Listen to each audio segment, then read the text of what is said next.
Hello, this is Chris Haskell from They Live by Film. For those that don't know us, Adam, Zach, and we built a podcast over the last 2 years that's a combination of film discussion from 3 very different perspectives, as well as industry interviews with the leaders in boutique Blu-ray and 4K community. We started with Deaf Crocodile, but over time we've been lucky enough to speak with Arrow Video, Severin, Mondo Macabro, Vinegar Syndrome, Radiance, Indicator, most of the OCN partner labels. It's been a blast. You can find us wherever you podcast, and also actually recently as part of Someone's Favorite Production Podcast Network. We hope to see you online.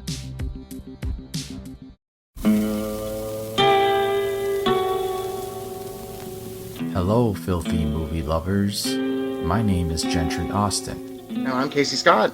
And we're the hosts of the Sin Syndicate, film podcast for something weirdos, anti-criterion bros, and Joseph Sarno aficionados. Join us semi-weekly as we peer into the adults-only theaters and sticky-floored cinemas of the golden age of sexploitation, when the morals were loose, the laws were murky, and the intercourse was all simulated. Find us now on the Someone's Favorite Productions podcast network.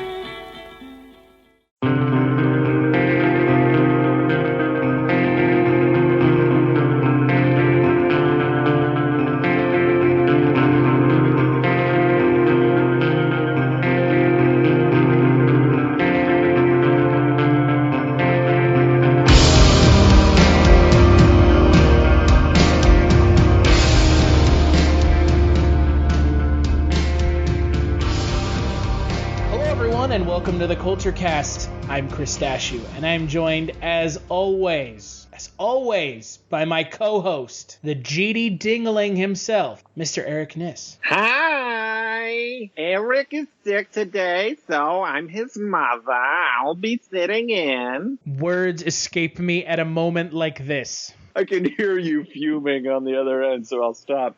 But oh my fucking god, monster! You just crack open a beer for the working man? I did, dude. I'm back on the liquor. Crack open a beer for the working man. Oh, give me a hell yeah. I was off the liquor, and now I'm back on the liquor. So. You know what they say about Stone Cold Steve Austin? My name's Stone Cold Steve Austin.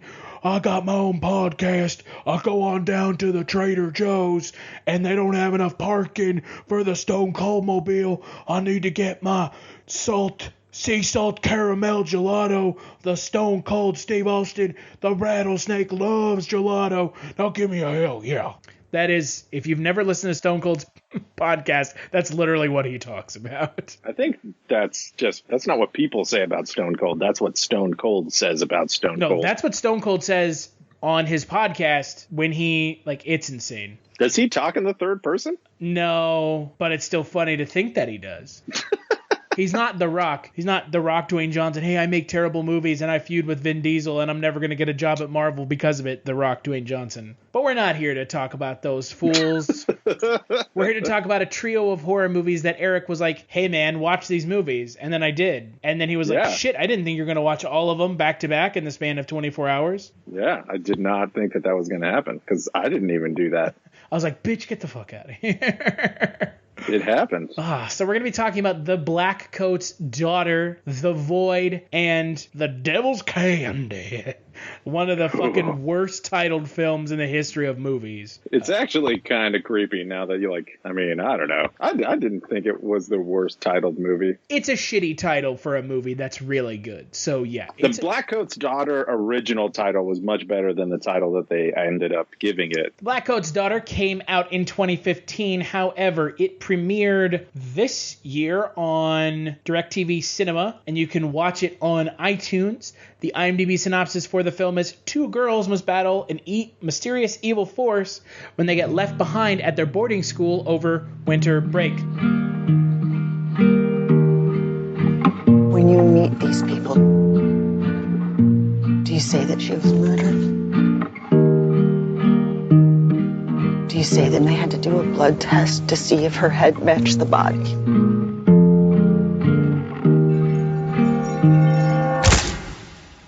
Hey, Dad, just calling to see where you and Mom are. if you're coming. Worst case, they come on Friday and everyone goes home and has a really nice break. After all, we can't let you live here. But you know about the sisters, don't you? They worship the devil.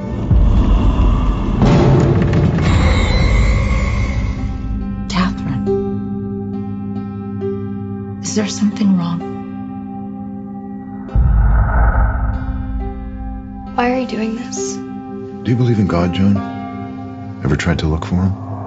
I look for him in the unlikely things that happen. Little coincidences. Diddle, diddle, Blackcoat's daughter, what was in the holy water? Gone to bed on unclean head, the angels they forgot her.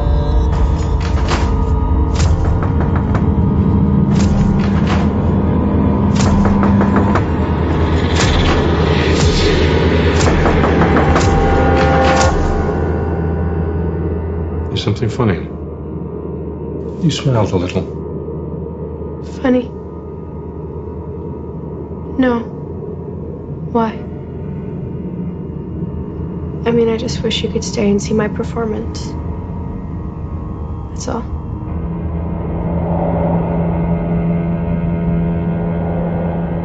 It stars Emma Roberts, Kieran Shipka, and Lucy Boynton, and is directed by Oz Perkins. The Perkins last name may ring a bell. He is the son of Anthony Perkins, none other than the man who played Norman Bates. Norman Bates. And also, you may know Oz Perkins as the weirdo guy from Legally Blonde. Yeah, he's totally weird in that movie. Yeah, he totally is.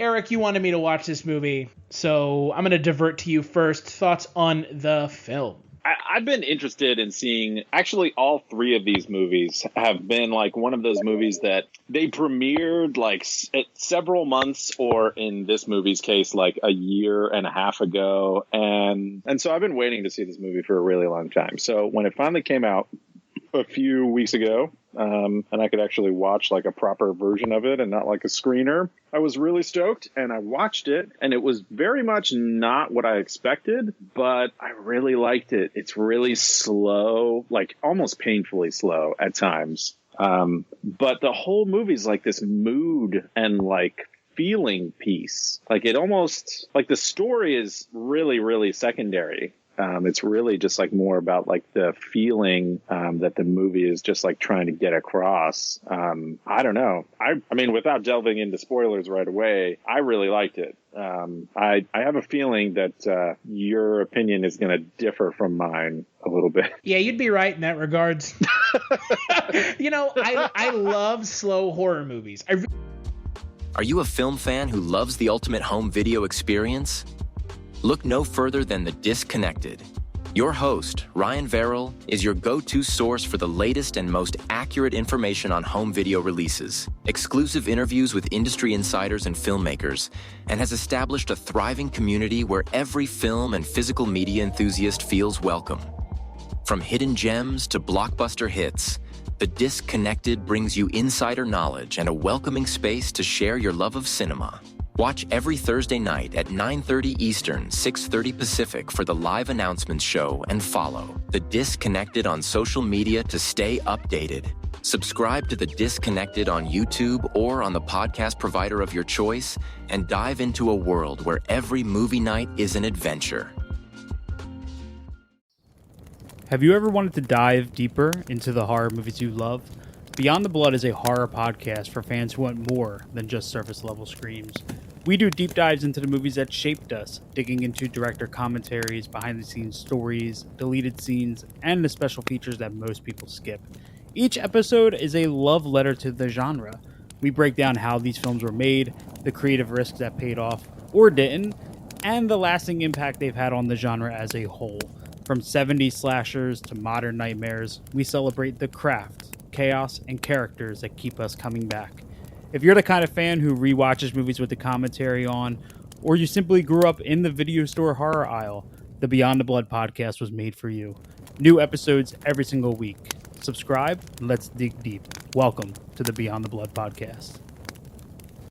Really do. Ty West, fantastic. I feel like, though, with this movie, the payoff, it doesn't match how long I had to sit and watch the movie. And nothing happens for so much of this movie that the payoff is like, really? Like, that's it? The twist, kind of saw it coming. Yeah. Not even kind of, like, it felt pretty telegraphed to me. Yeah, if you're paying attention to the movie, there's no way that you don't know what's going on within the first, 20 minutes of the movie. So, I don't know.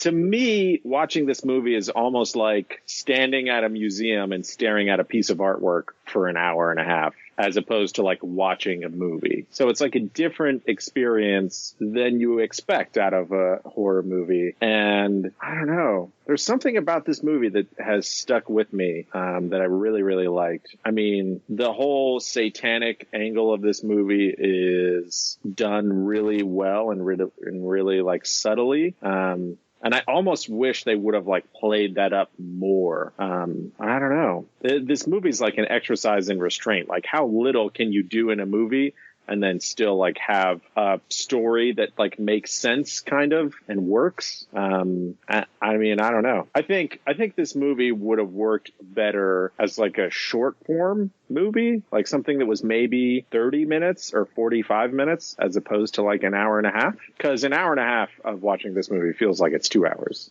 I'll definitely say that about this movie. Yeah, no, I agree.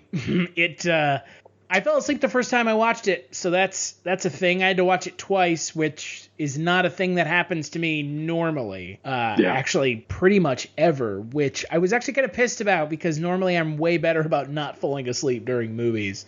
And I totally, like, 20 minutes into this film, just, like, pass the fuck out. Yeah. And it's just because, like, it's so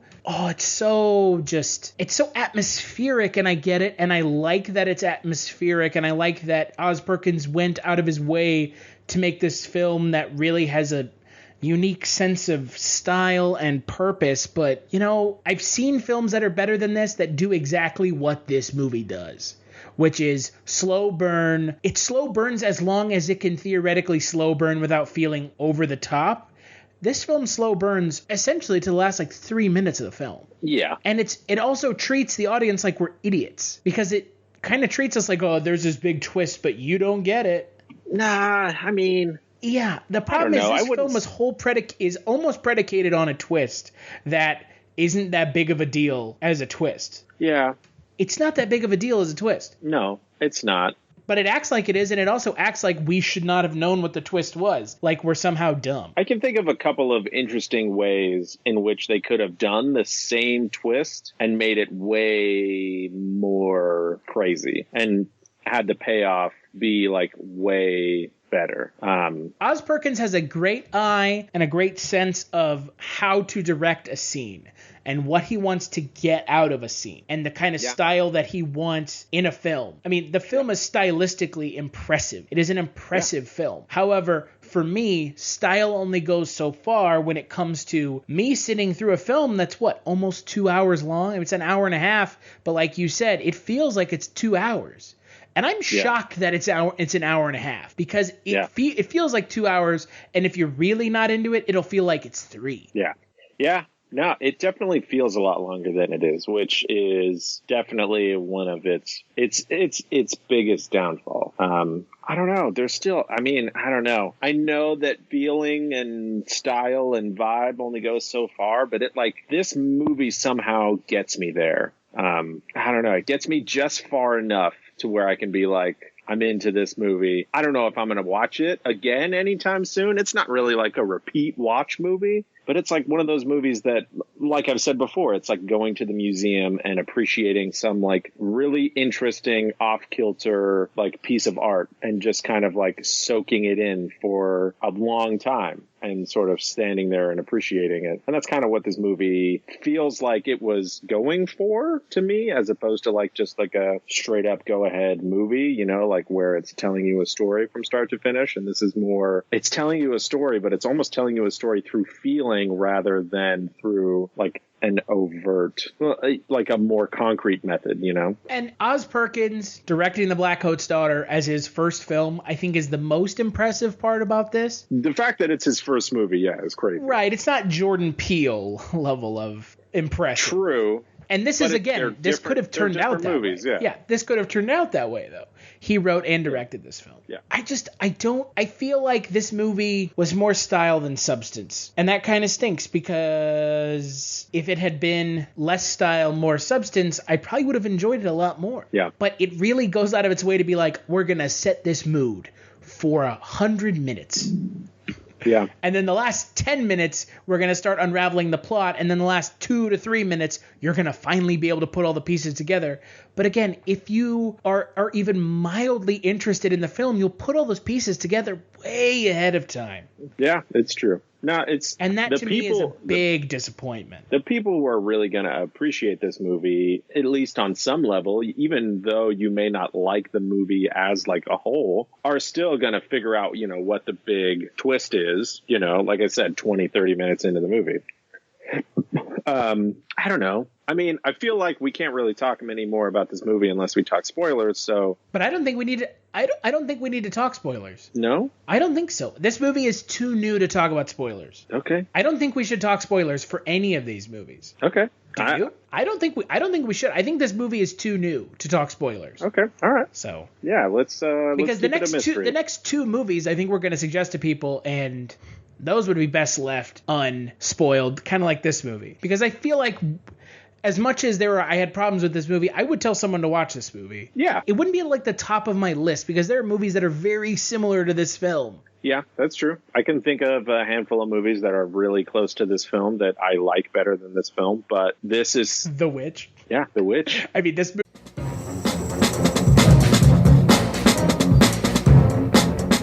Hello, this is Aaron West. I am the author of the A24 New Wave. In this book, I look at A24's output, and I make the argument that we are in a new wave movement right now. A24 plays a major role. This book has a supplemental podcast where each episode is a brief conversation about an A24 related topic, whether an actor, director, or even a genre. As I continue research for the book and conduct interviews, I expect to record podcast episodes with people involved with the company. You can find the podcast at cinejourneys.com or wherever you find podcasts, and we are proud to be members of the Someone's Favorite Productions podcast network. Movie is similar to The Witch. Yeah, it's very similar to The Witch, actually, and The Witch is better. I don't know. Like you said, Ty West. Any of Ty West's movies, you know, especially The House of the Devil. Yeah, that movie is about as slow burn as it gets. But I love that movie. There's something about... Better movie than this movie. Yeah. There's a couple of things in this movie that I would have tweaked, and I probably would have done it in a shorter format, you know, make it a 30-minute or a 45-minute long short instead of doing a full hour and a half. Or if you're going to do the full hour and a half, speed it up a little, add a couple of different elements into it. I mean, it's slow from the word go. Like, the very first scene of this movie really sets you on pace for, like, how the rest of the movie is going to be paced out. Like, the dialogue is really slow and deliberate. The performances on the, you know, part of the two lead actresses are great. And they really sort of like drive home this really slow, eerie, like sort of undescribable feeling that like you can really only understand by like watching what's happening, you know, because a lot of it, like there's not a lot of dialogue in this movie. Like, I don't know. No, there's not. There's not a lot of anything. There's not a lot of music in this movie either, which kind of irked me. There's a lot of silence, which me being like a total music guy and audio dude, especially in movies I've noticed in recent years, is the music plays a huge role in how I feel about a movie. And there's like almost no music or sound design in this movie. It's like really sporadic and really subtle when it is there. And so if you're going to have a movie that's this slow and this quiet, maybe have a little bit more sound design or a little bit more music to like amp up the feelings that you're trying to get across, or, you know, things like that. I don't know. it's interesting to me thinking about this movie and like the choices that were made in creating this movie. It takes some pretty big brass huevos to make this movie the way that this movie was made. Because I like it, but at the same time, I know that like a lot of people aren't going to like it. A lot of my friends didn't like it. You know, me and Cody have been waiting for this movie for a long time, and Cody loved it, and I loved it, and our other friend, Rashid from Wovoka, hated it. He said it was the worst movie he's ever seen. Well, I don't know if I would go that far. I don't know. He was almost like pissed off that like we told him to watch it. Thanks, dickweed bandmates. Yeah. No, I get it. I get it. I mean, again, it's just, it's fair warning. Anybody who's going to listen to this, A, you should see this movie, but B, you should be prepared for what this movie is, and don't go into it expecting some like crazy slasher, or weird, cult masterpiece of a thing. It's a really quiet, really deliberate art piece. It's almost not even a movie. And I'm really excited to see where Oz Perkins goes from here. Yeah, exactly. If this is his first movie, his second movie actually came out last year in October, I think, on Netflix. It's called I Am the Pretty Thing That Lives in the House. And I watched that first because it came out in the U.S. before Blackcoat's Daughter.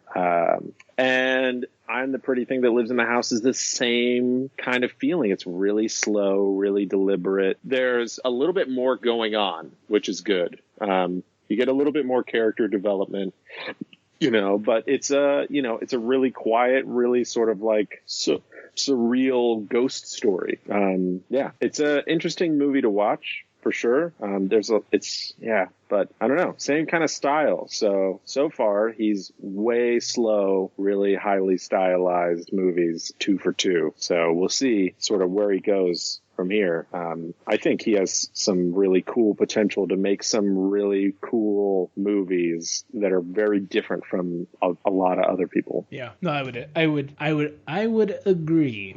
So you're saying watch it. I'm saying, well, what would you give it out of 5? I'm going to give it a 3 out of 5. Yeah, I would give it a 2. Yeah, it's definitely watch it, but know what to expect going into it and be in the right frame of mind. You don't want to, because you really don't want to be 20 minutes into this movie and all of a sudden just be like, man, fuck this movie. And you're just playing on your phone or whatever, or, fucking around on the internet. As people are apt to do. Yeah, you really, you have to be in the right mood to go, I'm going to sit down and I'm going to dedicate an hour and a half of my time to fully immersing myself into this movie. And I promise you, if you do that, you'll understand this movie a lot better and you'll like it a lot better than if you just kind of go into it going like, oh, I'm going to just fucking watch a movie or whatever.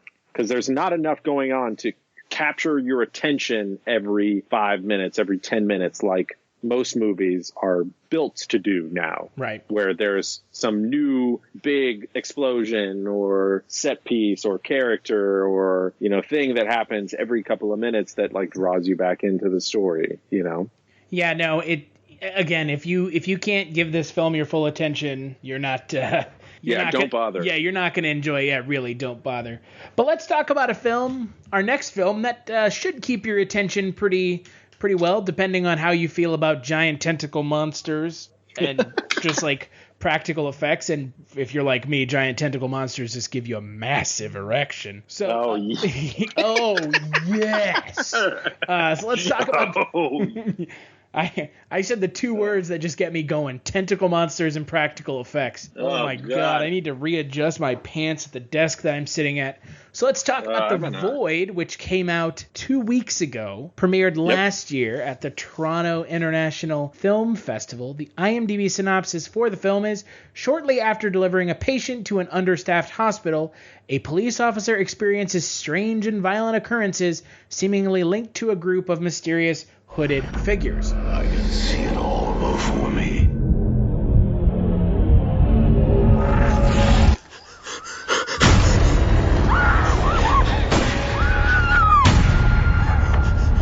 You won't get far.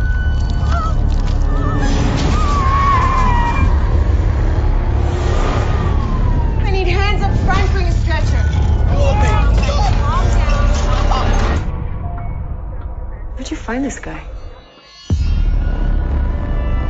copy of Code 3 and I need assist.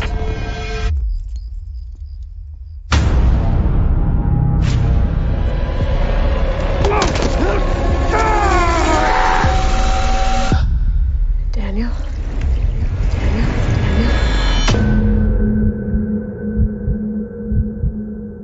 Who are they? There is something calling them all here. I've seen this place before.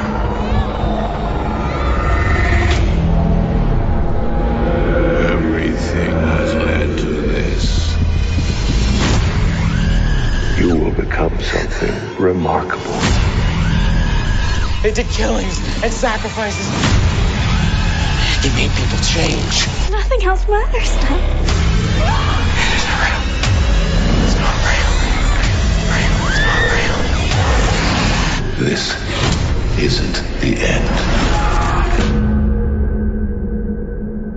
Statistically, you're more likely to die in a hospital than anywhere else. Again, this is you suggested all three of these films, so I'm not gonna let you go first this time, motherfucker. I'm gonna go first. Okay, what did you think of this movie? I liked a lot of it, but there was some shit in this film that pissed me off. Ooh, what pissed you off? Mainly the fucking ending. The ending in general, or the very, very end? Okay, so the Blackcoat's daughter didn't do enough. This movie did enough in some respects, but other stuff I was like, you fucking serious? Like, you're not gonna... Like, there's not gonna be a sequel to this movie. Yeah, that's true. Like, you can't... It did too much. Yeah, you can't just be like, well, yeah, this, and this. And no one's gonna ask questions about this. And on top of everything else, my real gripe with this film. You can't have it both ways when it comes to character development. The Thing is such a good movie because you legitimately care about these characters. Yep. But this movie doesn't give us characters that we care about enough to be invested in them, yet they want us to act like this is the Thing. And for me, that's a massive failure because ultimately what I wanted out of this film, if this is going to be a B horror movie, is a film that's got blood, guts, gore, but like no like actually deep character moments where it's like, well, our son died and that's why we're an estranged couple. Yeah. Like, I don't need I don't need that because it's not done. It's done so poorly yet given so much emphasis that all the characters in the film I ultimately don't care about. I just want to see cool ass monsters doing horrible things to people, like ripping them to shit or transforming them into these giant ass monsters. Yeah. I don't want to hear some sad sack backstory about, oh, my son died, and it's like, oh, don't care. What this movie succeeds in creativity and what it succeeds in creating this sort of John Carpenter meets H.P. Lovecraft meets Phantasm universe, it really fails in giving you characters that you care about and want to see live or die. The character development is really forgettable, but the concept behind the movie is incredible. It's like everything that I ever wanted to be all in one movie is finally all in one movie. And it's just like, this movie is my favorite movie of the three. And I like this movie a lot. But it's just, there's a couple of things that this movie just falls flat on. I think the ending could have been better. I think they did too much with the ending. They tried to take it in a bunch of directions and set it up so that everything was tied up in a nice, neat little bow. And I didn't want that. I wanted it to just kind of end and just be done and leave some things unanswered and, end it on a downer, end it so that maybe the good guys don't win. I don't know. But I mean, the concept behind this movie and the plot and the good guys do win, Eric. Yeah, they do. Yeah. I know. Yeah, but that's kind of a spoiler. Well, I mean, come on, dude. The good guys win in every single movie. Well, depends. Horror movies, I feel like, are more apt to not be the case. Yeah, maybe not every time, but most times, yeah, the good guys win. Yeah. Yeah, no, I feel like for me, they didn't do enough of the exciting Lovecraft stuff. Like, I wanted to see more tentacles. I wanted to see more just cool effects. And I didn't see enough of it because they were focusing on this stupid character development that ultimately went nowhere. They could have focused way more on the crazy cosmic horror and cult aspect of the movie, and I would have liked it even better, you know? It's hard. It's hard to kind of figure out, like, the direction which they wanted to go with it. Because it feels like they wanted to do a lot more with this movie, and they just, like, ran out of time. Or ran out of money. They say they ran out of money. Because this ultimately, again, this is a small budget film, so... Super low budget. But for being so low budget, it's still great. I mean, like I said, if I was going to make a movie, this movie has all the things in it that I would want to be in my movie that I made. Would I have done it the same way? No. But, I mean, I'm just glad that somebody out there is, I don't know, shooting for this kind of stuff. And without talking any spoilers, which is really hard to do, the acting in this movie is not... I mean, it's not the worst. It's also just not amazing either. You know, it very much feels like a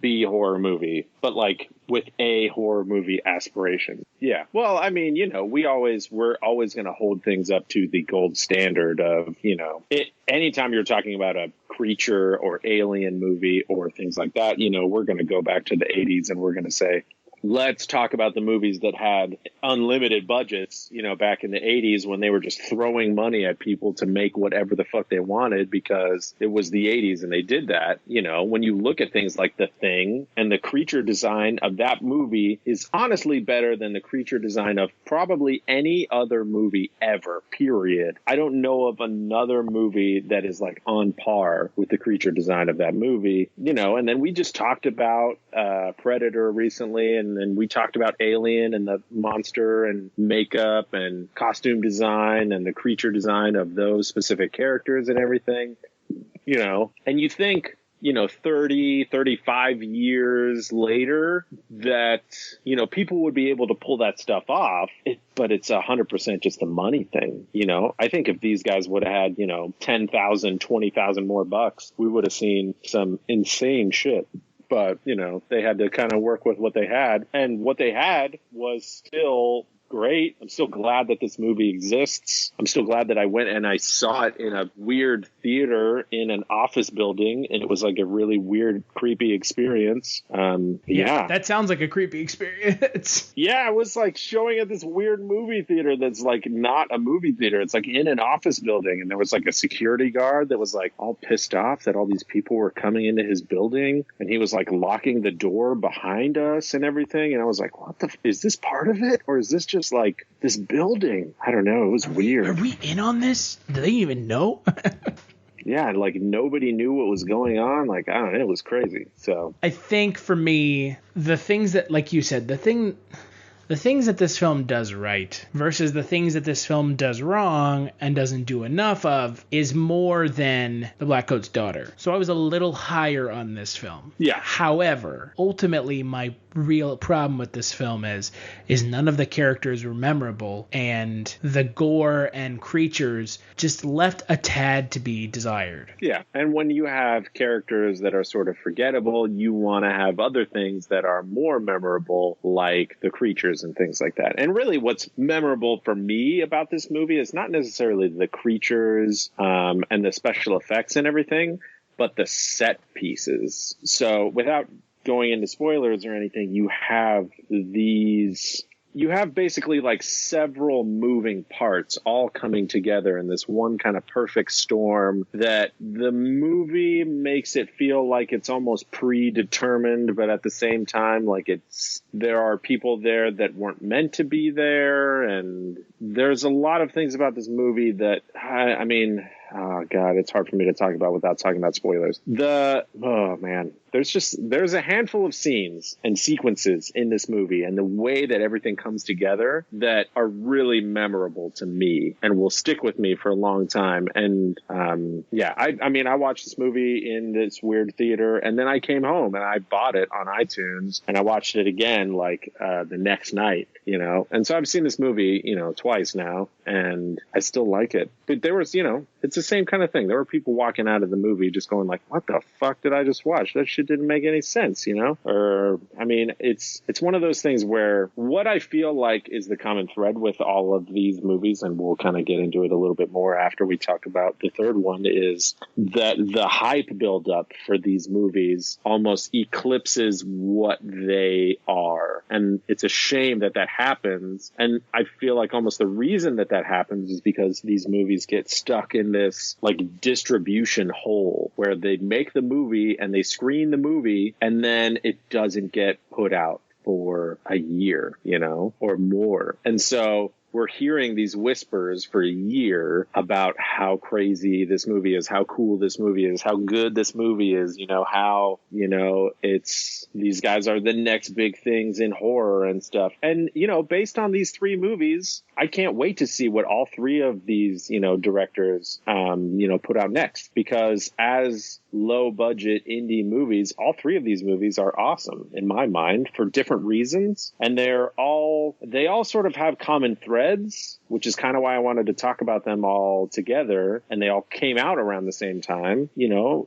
but at the same time, they're all very different and they all have very different voices. And they've all languished in this release hell. And they've all languished in release hell for like various amounts of time. 1 year to, you know, 2 years. Yeah. So, yeah, for me, this feels like just a tad under what I was hoping for. There wasn't enough of what I wanted in the film. And that to me is kind of the disappointment, because when I saw the trailer, I was like, fuck, this movie looks fucking awesome. I know. When I saw the trailer, I thought, I was like, if this movie is even close to as good as this trailer is going to be, this is going to be my favorite movie of all time. And it wasn't as good as the trailer. It wasn't as good as the trailer. You know, and that just goes back to saying, man, they make some damn good trailers, son. I know, dude. Who are these guys cutting these trailers? They need to cut the movie. Yeah, fucking trailer people, dude. I know, dude. We need to get on to this last film. So.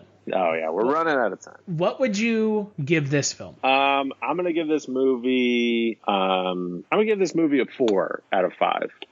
This movie hit a soft spot in my love for all things, you know, Lovecraftian and culty and weird, and space tentacle-y. So this movie, for me, it aimed for that spot in my necrotic heart, but missed. Yeah. Just barely. Like, it was like an inch off. Sure. No, I definitely understand. So, and if I can at least convince someone to watch the film's trailer, hey, we've done our job. Yeah. Oh, right. The trailer is good. So, I would give it a 3 out of 5. That's kind of where I am.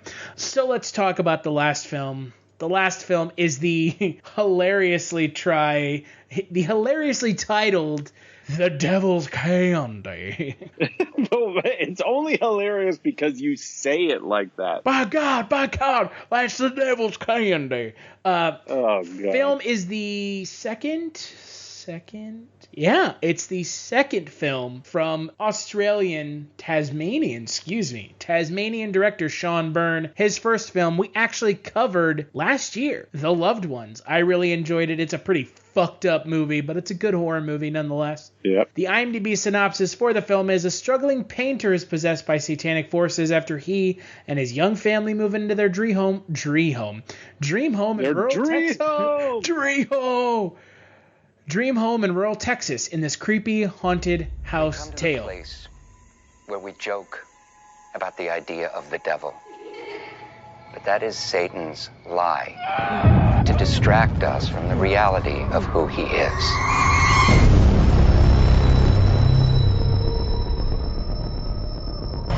Hey, what's going on? It's like it flowed through me. I don't remember painting this. This is Mommy and Daddy's house. They're dead. Oh my God. I'm so sorry. I need to come home now. For we are his pawns. We are his demons on earth. He uses us to carry out his unspeakable deeds.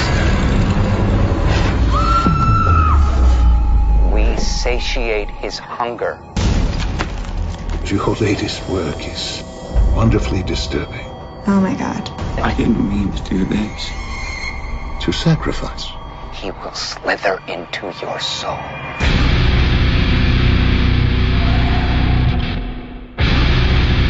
He is no mask in a Halloween store.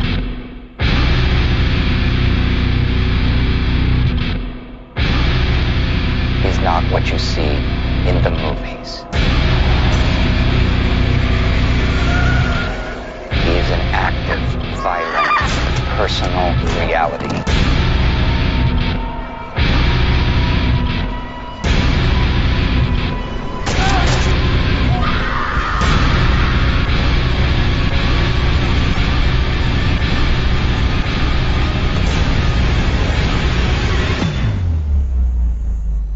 Just the gas?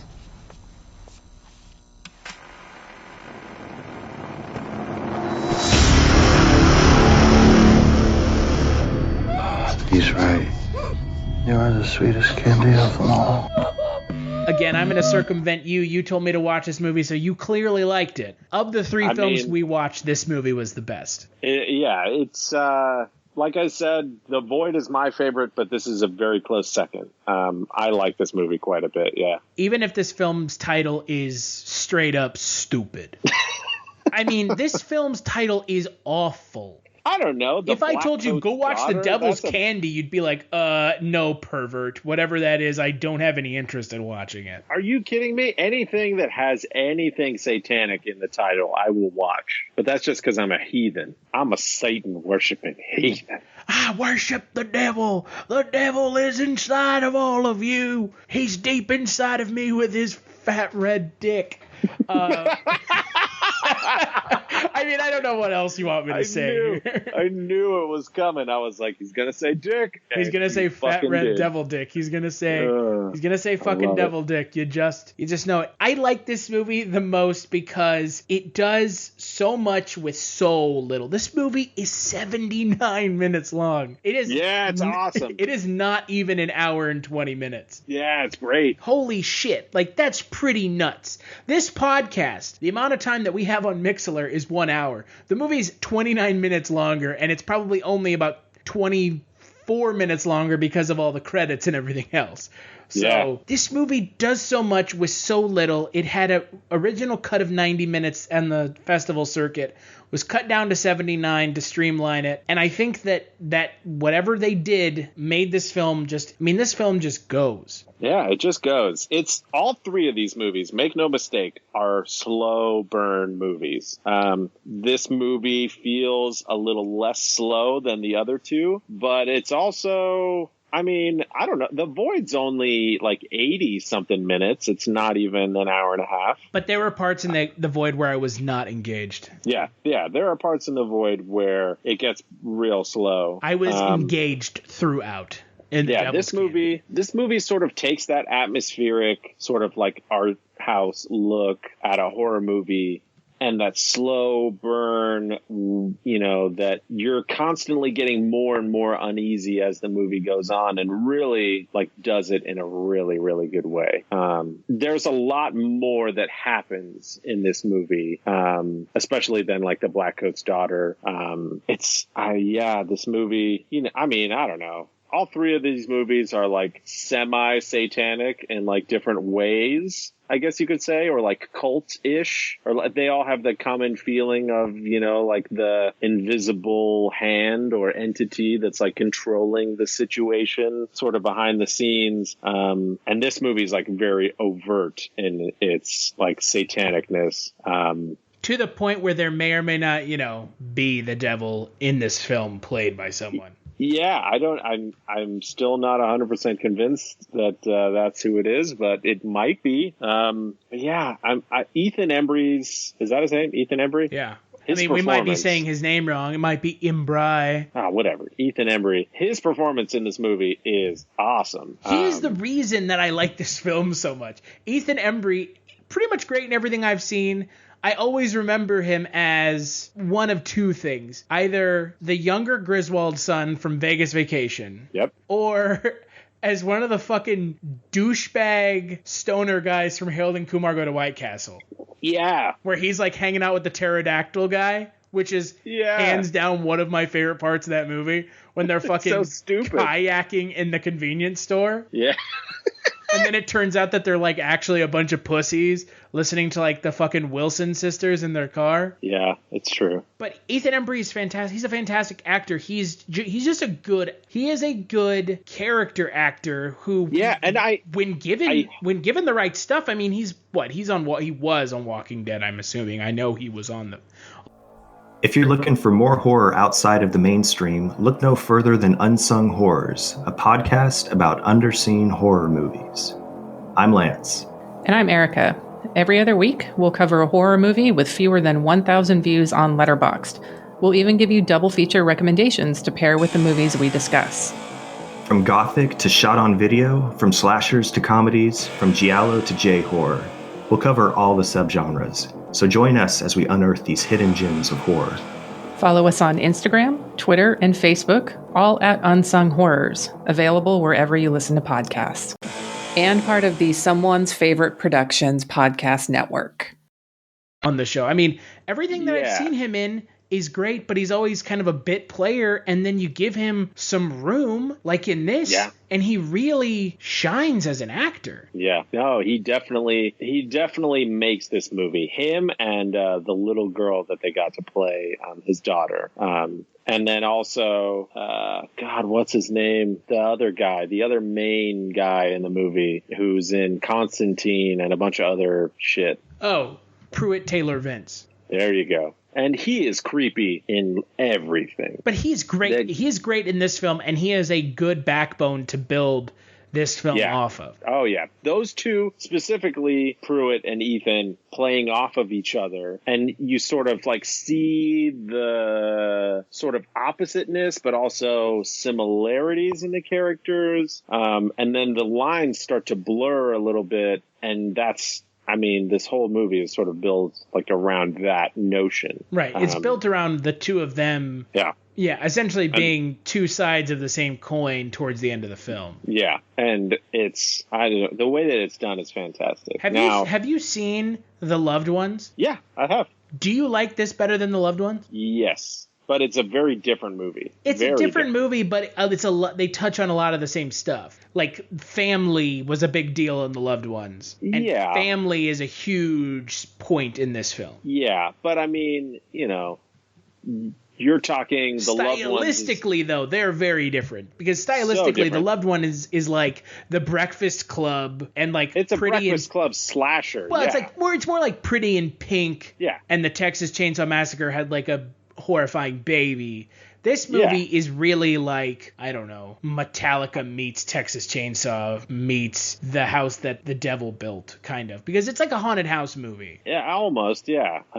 It's like almost a haunted house movie. It's almost a possession movie. It's almost a satanic cult movie. It's almost like a full-on, like, slasher home invasion movie. It's like kind of this Raw Dogs at the end, almost. Yeah, it's like this weird blend of all these different things that are really cool. The one thing that irks me about this movie really more than anything else, and this is like something that I feel like is going to be specific to like me and the way that I like movies and music and things like that, is the musical choices that this movie made. Because the main character and his daughter, without giving away any spoilers, if you watch the trailer, it'll be immediately evident, are big metalheads, so the dad's constantly wearing, Slayer t-shirts and Sun t-shirts. And I believe they actually used a little bit of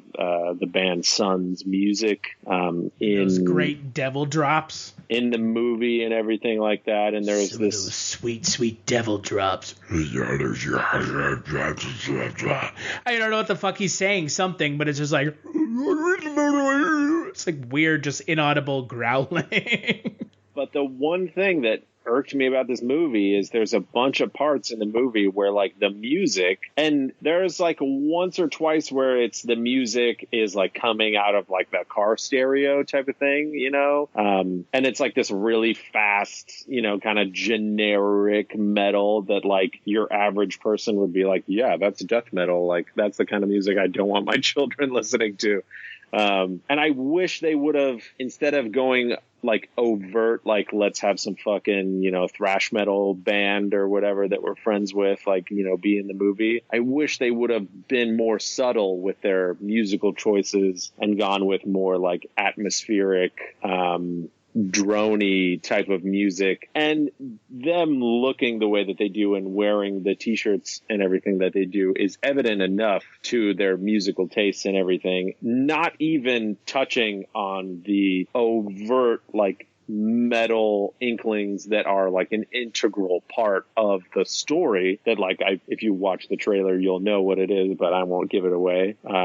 But that's what's so great about this movie is that it's like heavy metal horror, and we don't see that. Yeah. We don't see that anymore. But like, as like we used to see as stuff a like metal that. guy, I'm going like you could have been less heavy-handed, and I would have liked it better. Which is like one of those things that like I feel like the heavy-handedness is for people that aren't like you. Exactly, it's for people that aren't metal people. But my whole thing is, are the people that aren't metal people gonna care? Are they gonna know the difference? Is it gonna make a difference to them whether or not you have a fucking, you know, a couple of sections of the movie where there's like a straight up death metal band playing, as opposed to like having some really droney, like heavy, atmospheric, like eerie, more in line with like, you know, what your vibe of the movie is giving off and what like a traditional horror movie score sounds like type of music, because there's a ton of that exists everywhere. And I would have just liked to see a little bit more of that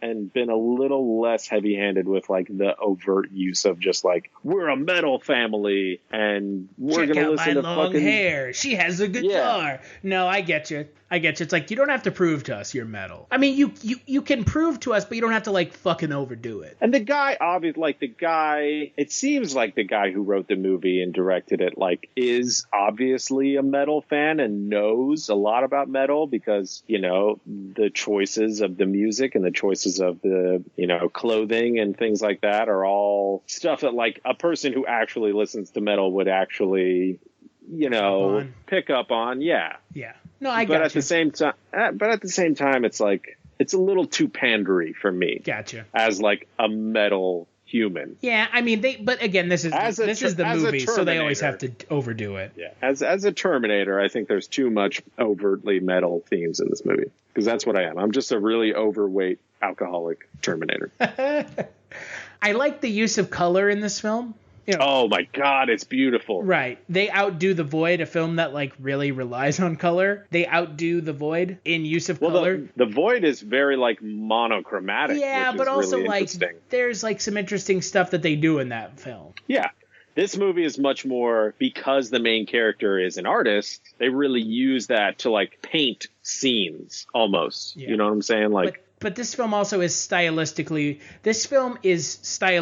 more exciting than The Blackcoat's Daughter. Yes. Yeah. Which is a film that like put all of its eggs into the basket of style. Yeah, but it's a different style. It's a similar style, but it's different. Yeah. This film has a very, I don't know, it's confident of the direction, the style that it wants to go. Yeah. And it comes through in every scene. Especially the end of the film, which I'm not going to ruin it, but man, the payoff in this movie, pretty awesome. You don't get payoffs like this film's payoff very often. But when you do, you're like great. standing up like, fuck yeah, this shit just happened. Yeah. And it's 79 minutes. This thing trucks along. You're not going to be sitting there checking the time like, what the fuck? This movie's taking forever. Yeah. This movie goes. Yeah, I didn't, this is one of those movies where, like, I'm not going to lie, I was watching The Blackcoat's Daughter, and, like, every once in a while, like, I might whip out my phone for a second and just be like, is there something interesting going on in the internet? No, there isn't. Cool. I'm going to go back to this movie. But this, The Devil's Candy, never once thought about doing anything other than watching this movie the entire time.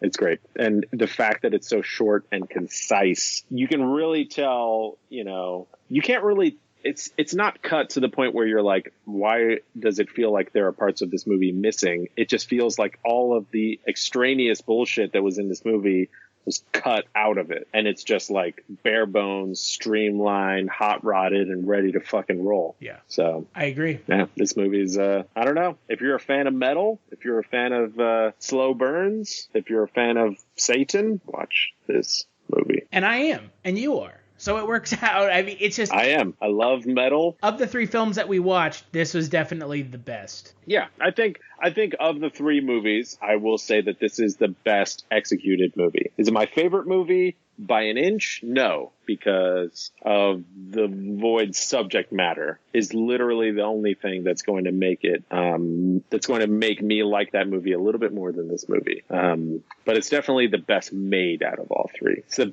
best executed. And it had to have 0 budget. I mean, there's almost nothing that happens in this movie. Like, you know, like all 3 of these movies had to have like little to no money involved in them at all. And so the fact that they were made and are now all released, you know, is a minor miracle in the first place. And I think that if anybody, so that's the other thing. And as we close this out, because we're running into the wall of time here. The thing about this film that I liked the most is it has a lot of crossover appeal for non-horror fans. Because it's a straight horror movie, but at the same time, it's not like, this is a straight horror movie, let me beat you over the head with it. So it's got a lot of cross appeal, and that's ultimately a thing that's good for the horror industry and good for a film like The Devil's Candy, because more people will watch it. Yeah. No, it's you know what this movie actually reminded me of a lot, in a lot of subtle ways, is the Midnight Meat Train. Yeah. I can see that. Which is actually now on Netflix. So if you want to watch a movie that's similar to these 3 movies that we just recommended, you can watch that one for free. Good old Midnight Meat Train. It sounds like a gay porno, and it kind of might be a little bit. It's got pre-fame Bradley Cooper in it. Yeah, it does. It really does. And it also has hot chick from Billy Madison. Oh, yeah, that's right. Yeah. So what would you give Devil's Candy? I'm going to give it a 4.5 out of 5. The Devil's Candy, yeah, I'm going to give it a solid 4. Yeah, and it earns it. 79 minutes, it earns every bit of that score for me. Yeah. It's definitely creepy from start to finish. Like I said, man, in recent years, my huge gripe with movies is the music and the fact that I'm a metal musician. And I listened to a lot of the bands that they were saying were featured in this movie, and then listening to the music that was kind of set up in this movie and the way that it was done is my main gripe with this movie. And it's not going to bother other people the way that it bothers me. Yeah. So please don't. It didn't bother me. So there you go. Yeah. Please don't let that be a black mark on this movie for you. It's a personal taste thing. And I'm sure there are a lot of metalheads that watched this movie that didn't feel like it was pandery, you know, or overdone or heavy-handed. I don't know. Before I talk about what we're talking about next week, Eric, anything you want to plug real quick? Anything I want to plug real quick? Well, no. Just, you know, listen to my band, Wavoka. We do the intro, outro music. That's true. That song's called Lament, off our first record, Soros, which you can listen to on Spotify, iTunes, Apple Music, Bandcamp. You can go to wavoka.bandcamp.com and give us your money, or buy it on iTunes, or, I don't know, come to one of our shows that is now happening. We're playing a show. Oh my God. And we're going to have music that's coming out soon. Oh my God. What? But yeah, that stuff's in the near-ish future. So as that stuff creeps closer, I'll be talking about that a little bit more. Otherwise, you can follow me on Twitter or Instagram at Tycho Magnetics, because I deleted my Facebook again because I hate it. It's the worst. And you can follow me on Twitter, Kulturestash. If you like what you're hearing now, we're on all podcast apps. Patreon.com/culture_shock is where you can go to kick a couple dollars our way. Every little bit helps. The next podcast, we're going to be talking about The Fifth Element, a film that Eric has always wanted me to watch. So join us for that one. Finally.